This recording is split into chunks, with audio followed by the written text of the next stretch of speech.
Okay, holy shit. This is gonna be a long boy.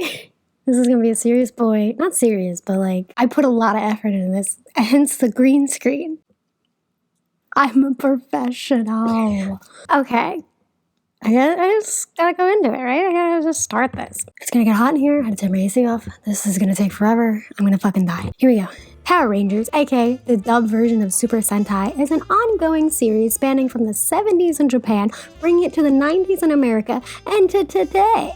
With almost 30 seasons and 21 different iterations, the story of teens in brightly colored onesies fighting monsters with the help of some animal morphing force thing doesn't seem to be going away anytime soon. The concept of the show, using original footage shot in Japan and blending it with footage for English-speaking audiences, isn't that insane of an idea to me. Obviously, with anime, it's a bit easier since all you need to do is change the language, maybe some details here and there, depending on what company is putting it out. Looking at you, 4Kids. But what about live action? The whole point of spaghetti westerns is to shoot them from really far away or really close up, so lip movements aren't that distracting. Power Rangers is kind of like the Hannah Montana of it all, you know? They use footage from their fight scenes that were shot in Japan, but because they have helmets on and fighting monsters that don't really use their mouths to move, you don't gotta worry about mouth movements. Then they just intercut little other scenes here and there, and then, you got Power Rangers. As a 90s kid, I grew up watching the Mighty Morphin Power Rangers. I love the show. I remember the movie. Good times, good vibes. I don't want to talk about them. Oh, no. I want to talk about Power Rangers RPM, or Engine Sentai Go Onward. Power Rangers RPM aired in 2009 on ABC Kids, and it is my favorite Power Ranger. Granted, it's been a while since I've seen Mighty Morphin, and I've only seen like a handful of other episodes from other random seasons. Like Power Rangers RPM is the only one that I've seen all of, but still, it is my favorite. I recently sat down and rewatched the series, and I kind of want to talk about it. I want to talk about why I like it, cool things, cheesy things, things that don't make any sense when you put way too much thought into it. You may be asking yourself, why? And that is a question. Well, it all started when I was younger. Laundry was one of my chores, and I put it off for way too long that my mom was like, "You're not allowed to leave here until you finish." Thankfully, we had a TV in there, so it wasn't like terrible. I was watching The Replacements, another banger of a show, when RPM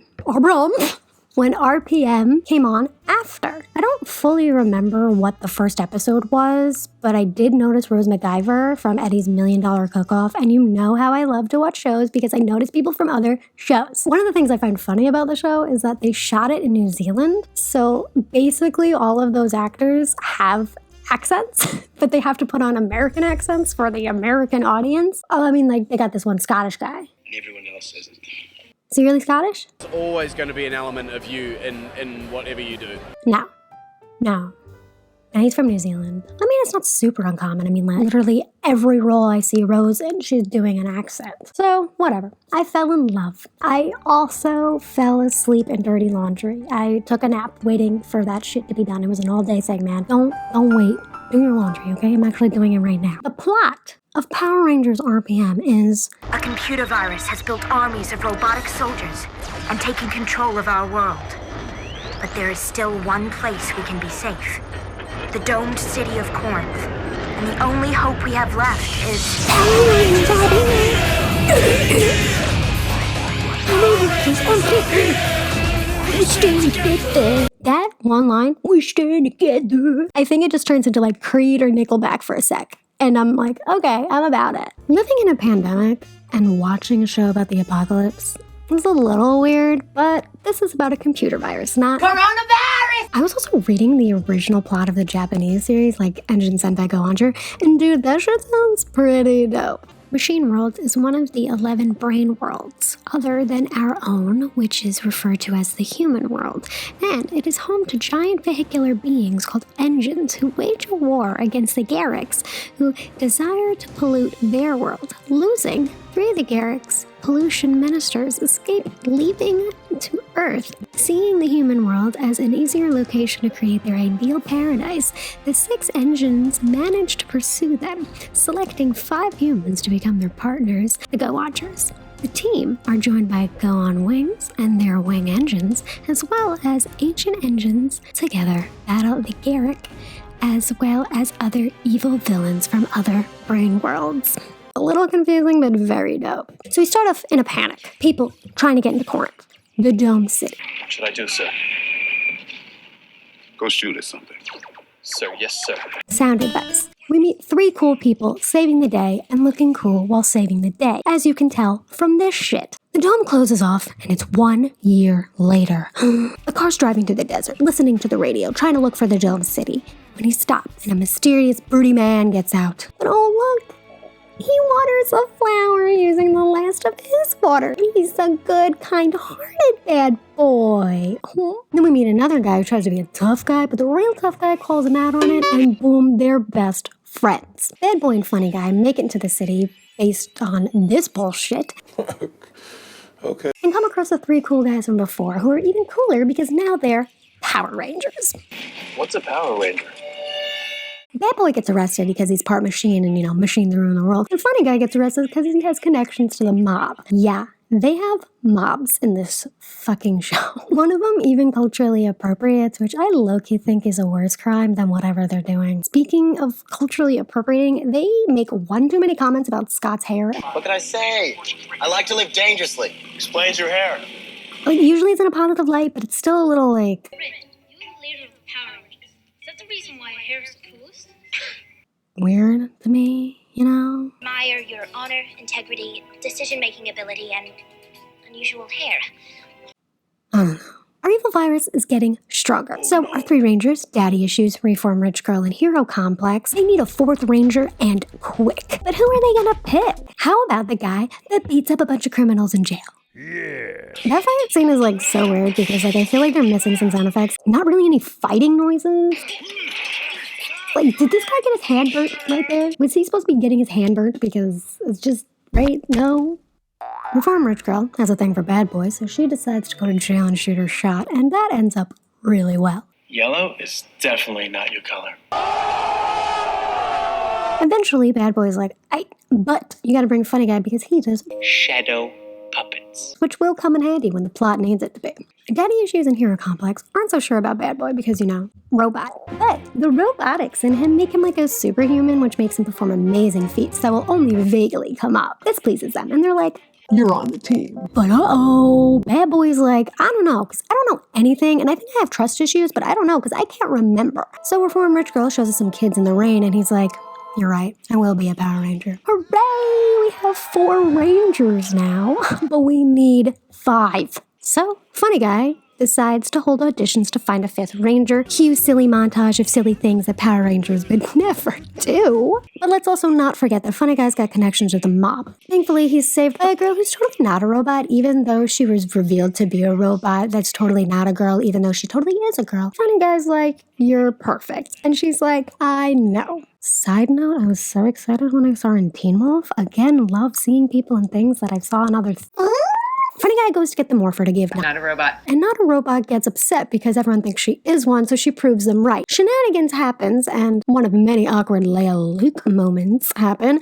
and funny guy becomes the newest Ranger. No way. Now this whole time, the Power Rangers have been getting help from a Charlie-esque character where we hear a voice but nothing else, and because it's a kid's show, they do the classic, I thought you were a guy. I thought you'd be a dude. And it is revealed that Siri was actually Alexa this whole time. What? You thought I'd be taller? Wait, is Siri also a girl? What even is a girl, right? What even is gender? Am I a girl? Do I know a girl? I'll never call you they because that's not formal enough for me. The next few episodes are pretty cool because they're backstory episodes for the characters. So we learn about where they were before the apocalypse and, how they got there and whatnot. Now, based on the nicknames I gave them, I'm sure you can guess what their stories entail. The first backstory we get is for Funny Guy. Now, he was in the mob before they were in the dome, But then when everything turned to shit, he decided to stay with them. Present day, he accidentally transports himself into the bank, and they question whether or not they should have let someone who was in the mob be a Power Ranger. According to the mob, he stole a truck that had $5 million in it. A deal so big, all five of the cartels came together on it. But it was for the children. So, all is forgiven. Next, we learn about daddy issues. Him and his brother were in the Air Force with his dad being his commander. He still is, like he runs the dome. The dad, is he like the mayor or the president or something? Like how do you think that government works in the dome? Like they have military officers, but they barely do shit. And like later we see someone trying to rob a store. So their people are committing crimes that aren't just machine monster based. I mean, like there are literally 5 fucking cartel families and a jail filled with people. Like how many people are even in this dome? Like how do they control these people? Like what the fuck is this place, right? It's probably like a martial law type deal. I mean, like can you even imagine living in a world like that, living in a dome like Stephen King? This scene is so funny. So the evil virus starts fucking shit up and the Air Force has to do something because it's their job, I guess. Daddy Issues brother is like, we're flying dark. Even though this seems pretty lit to me. I don't know. Oh, I know. And Daddy Issues brother dies. Because of plot, in Daddy Issues' dead brother's plane is a MacGuffin that they need. So Daddy Issues goes out of the dome and he finds it. And he also finds a letter telling Commander Dad that he is good enough. A lesson that he will not learn for another 13 episodes, kind of, maybe. Now we're on to Reformed Rich Girl, who gets a 2-parter episode. Ooh, this might have been the first episode I saw, but I don't remember. Dude, this line makes me really annoyed. As a sole female representative of the Power Rangers, I have a question for you. Which one of the guys looks the cutest in the tights?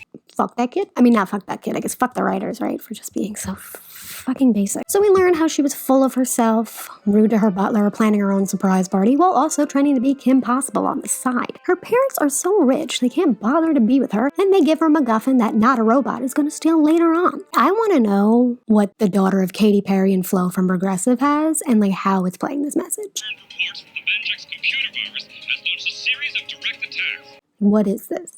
When shit hits the fan, reality hits her hard. Money doesn't mean shit in the apocalypse. Alfred comes and saves the day, allowing her to finally realize how much of a piece of shit she is. Because, you know, she has no clue who the guy who really raises her name is. So naturally, he dies.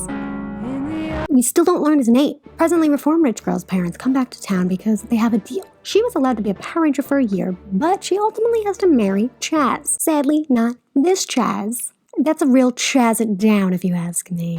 Or not. I also love how surprised her parents are that she's like a different person. It's not like she went through a traumatic experience or anything. Of course, she doesn't get married. Her parents say they're gonna get a job. Is that very in right now? The middle class, I mean. And we ultimately save the day because we know that no caterer would put a cake next to the recycled motor oil bin. And as someone who works in the wedding world, I agree. Well, I call him hero complex. That's really only a character trait in this episode, kind of. Like, honestly, I should just call him simple mechanic because he calls himself that way more. A simple mechanic. Is that what you think? His whole thing is that his whole life he's wanted to help people, but he kind of goes overboard and it ends up biting him in the butt. Love this commentary, though, on cop corruption. We can't arrest him. He's a mere son. Look, it doesn't matter what he's done. They'll have your job. Still accurate. I also feel like this is accurate. We just built an organic tennis racket factory in the middle of their village. In the factory will provide organic tennis rackets for the underprivileged indigenous people of this region for generations to come. When him and his dad get to Corinth, a woman is pleading to save her kid and no one's listening, even Hero Complex, until she says, She's only 5 years old. and then Hero Complex turns into Sandra Bullock and speeds out into the desert to save the peeps, including the kid, obviously. Though, it would be kind of funny when he brought her back if that woman was like, yeah, that's not my kid. Next episode turns into the backstory for Dirk Gently. We see a pretty messed up traumatic childhood for Dr. Smart One. She was a child prodigy taken by the government, where she was forced to make weapons and gaslit into thinking she was allergic to the sun and could not go outside. Bitch wanted to go out so much, she created the evil virus. Project Vengex. The government decided to punish her by not letting her fix her problem and dooming the entire world. So good job, guys. A+ on that one, guys. Good job. We're doing it. We're killing it. The government's great. She also invented the Ranger program by realizing the connection to the biofield and fusing it with DNA from different animals to create weapons and swords and other things, things you do at 14. Okay. Finally, we get to Bad Boy. And like I said, Bad Boy doesn't have any memories, but he does have creepy-ass dreams that makes him wake up in hot sweats. He puts together that he has a sister that's totally not a robot. Don't ever call me that again. The monster that terrorizes the dome that week just so happens to be the monster that also stole Bad Boy's memories. He knows this because he remembers. But what is he gonna do? Is he gonna destroy the thing that has all his memories? Or is he not gonna worry about it and just focus on making new ones with his new friends? What do you think? The main theme of the show is cars and machinery. The amount of alpha male energy that radiates between these two. Yours? All 700 horses. Cute toy. Bruh.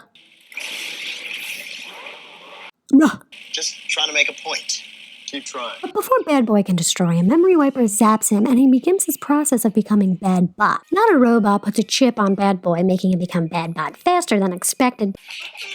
Earlier in the episode, Reform Rich Girl and Dr. Smart One were talking about the boys, as two girls do, very Bechdel test of them. When Reform Rich Girl pleads to save Bad Boy, Dr. Smart One's like, well, I think we know which one you want to bang. And I'm like, just because she doesn't want him to lose his humanity does not necessarily mean she likes him more. If both Daddy Issues and Bad Boy were becoming robots and she was just like, just save Bad Boy, I'd be like, yeah, okay, that's her favorite. But it's not. That's not what's going on. Don't worry, because Dr. Smart One can fix him. Kind of. Because she created the evil virus. I love how they end on that bombshell of an episode, but the only one who cares is Bad Boy. I spilled my OJ this morning. That was an accident.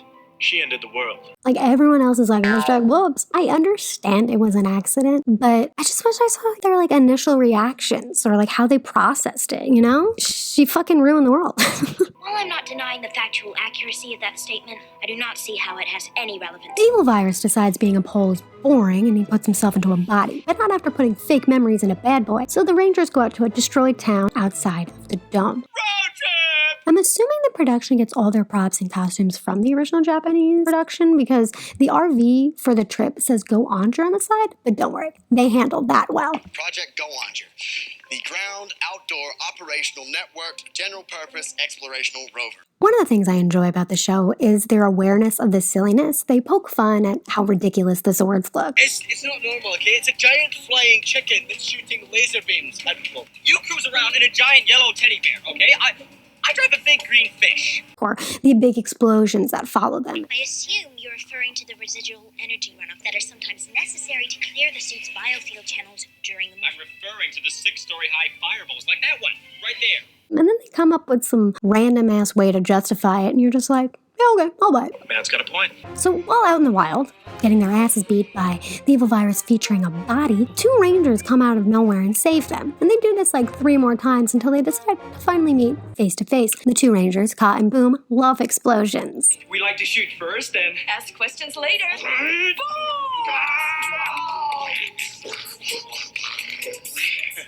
Oh, cool, great.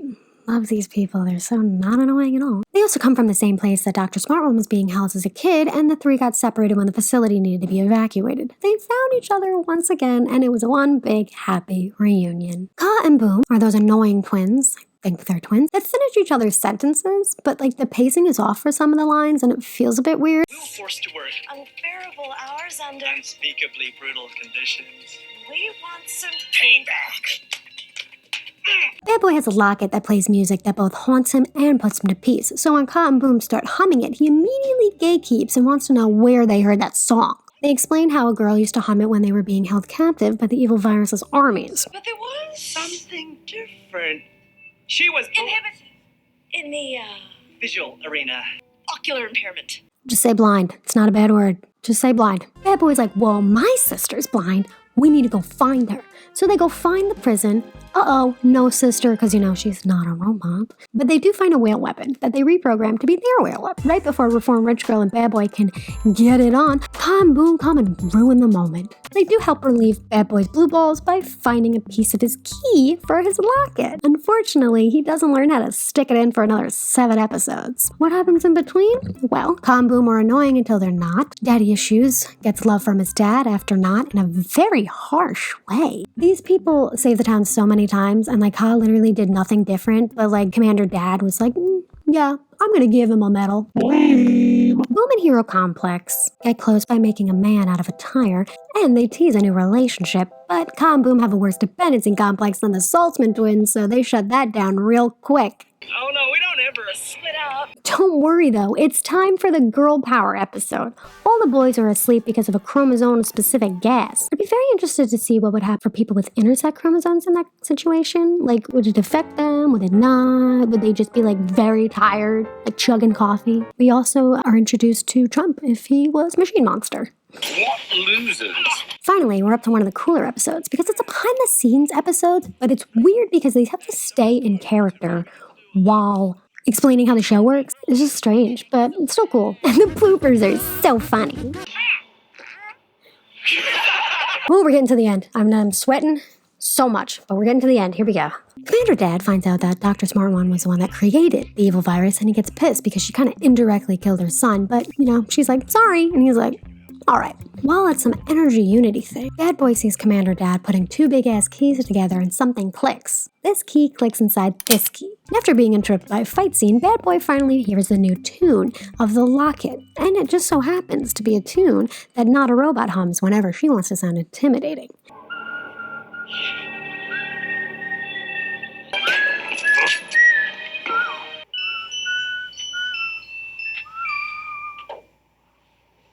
My favorite song. Bad Boy and Not a Robot meet up, and at first Not a Robot doesn't believe Bad Boy because, she's totally is a robot, but then she bleeds for the first time, which I find hard to believe because out of all their fights, she's never gotten cut and bled before. Also, then I'm assuming that, that must be a machine too because no blood, Can you?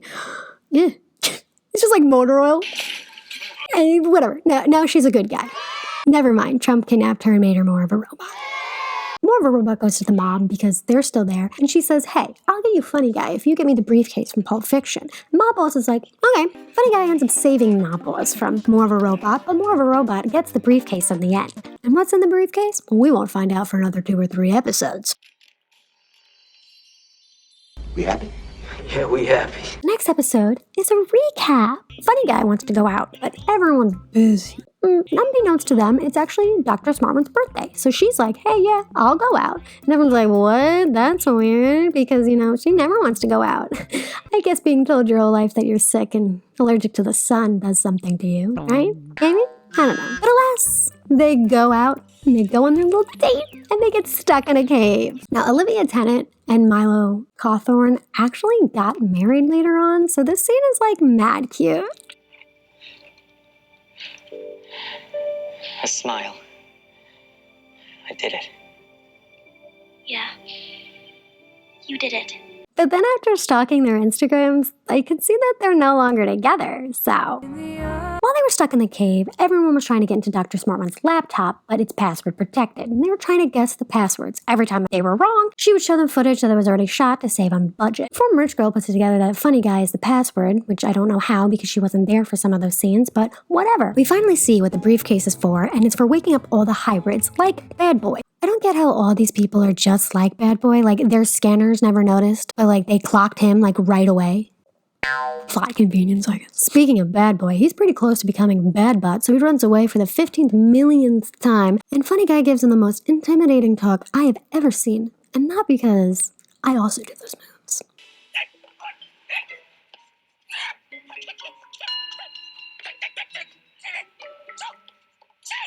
They're the same. Video. But before the two can go back, they get attacked, and Bad Boy becomes V-sweaty, V-fast. Ready? Ready.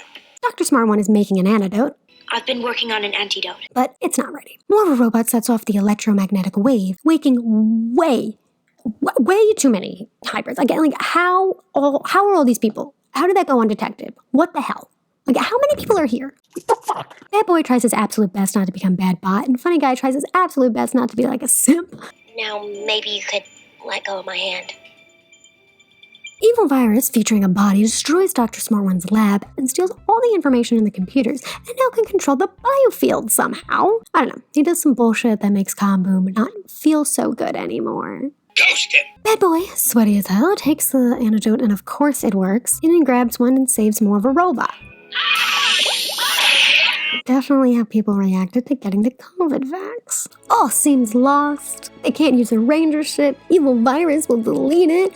Bad boy's head is fried, so he's in a coma. More of a robot is now just sad girl, and no one knows what to do. Except for Dr. Smart One. She's like, wait, I made an evil virus once. I can make an even worse one. So they convince sad girl to be bad girl again, so they can upload the new Delta variant and destroy evil virus. Once hacked into the evil virus, Dr. Smart One's like, whoa, I can fix everything. The Rangers can morph again, Boom come back, and they blow up the thing that Sad Girl and Bad Boy are in, but don't worry, they have parachutes, so they're okay. The evil virus is fully destroyed, and now everyone is safe to leave the dome again. Hooray! We did it! Yay! Each of the Rangers don't have to be Rangers anymore, so they all say their goodbyes. Boom joined the Air Force with daddy issues. Hero Complex stays a simple mechanic with his dad and creates a new computer network. Funny Guy and Dr. Smart One start a school together, and Bad Boy, Reform Rich Girl, and finally Glad Girl go and explore the world out there, coming across the flower that Bad Boy watered earlier, which of course has bloomed into a gorgeous, totally not green-screened paradise. It's beautiful. So apparently, the original ending of the show was much, much darker. After the evil virus was destroyed, the true finale would begin. Bad Boy would be revealed to be an evil cyborg sleeper agent that infiltrated the Rangers to gain their trust. Everything about his human side, including not a robot being his sister, was all a lie. To lure the Rangers into trusting him, and then they would have to end the series with killing Bad Boy in order to save humanity. Shit, that would have been nuts. I wish they did it, but no, we got the happy ending. Overall, Power Rangers RPM is an enjoyable series with good acting, fun action, and not that noticeable of editing between blended footage. I give it 6 dramatic backstories out of 8. In all seriousness, I enjoy the show. I really do enjoy any Power Rangers episode I watch, I think. Maybe I should try watching more seasons, or even try to look at the original Japanese version and see the differences, you know? Yeah, that's it. That's all I wrote. Now I'm at the end. I did it. I'm hot. This stayed up, thank God. And I gotta edit this shit. So the future me editing this, I know it's gonna take a while, but I really wanna try.